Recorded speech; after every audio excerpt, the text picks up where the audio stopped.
A giant golden eye, unblinking and full of ancient territorial rage, stared up at him from the shadows of the earth. Elias knew he was trapped. The cabin was groaning under the weight of the massive logs being piled against the walls, the wood screaming as it prepared to splinter. He had two choices, and both felt like a death sentence. Elias grabbed his hatchet and scrambled up the loft ladder. With a roar of adrenaline, he hacked through the cedar shingles, kicking a hole wide enough to squeeze through. He pulled himself onto the roof, but his heart plummeted. The Bigfoot wasn't on the ground anymore.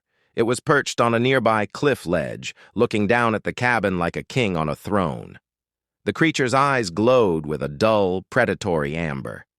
With a fluid, terrifying motion, the beast gripped a downed hemlock trunk and heaved it overhead.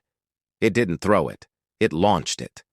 The log soared through the air, 1,000 pounds of dead weight aimed right for the roof. Elias rolled.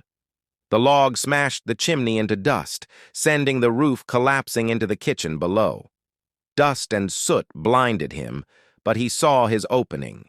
He slid down the slope of the remaining roof, hit the ground running, and dived back toward the hole in the earth near the pantry. He dropped into the darkness, his boots hitting the packed dirt floor of the tunnel.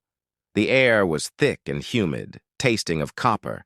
He flicked on his tactical light. The tunnel was a masterpiece of primitive engineering. Massive boulders acted as pillars, and the walls were lined with the bones of deer and elk, woven together with thick roots. As he pushed deeper, he heard a faint, rhythmic sound. Thump, thump, thump. He rounded a corner and found the storage chamber. There, huddled in a corner of the cave, was the missing hiker. He was alive, but paralyzed with fear, staring at the ceiling. Elias followed his gaze. Above them, the ceiling wasn't just dirt. It was a lattice of giant logs, and through the cracks, he could see the moon.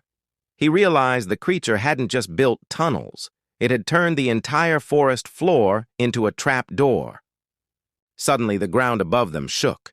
A boulder the size of a wrecking ball crashed through the roof of the tunnel, sealing the exit they had just used.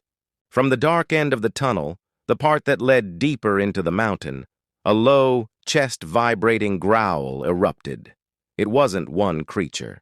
It was a chorus.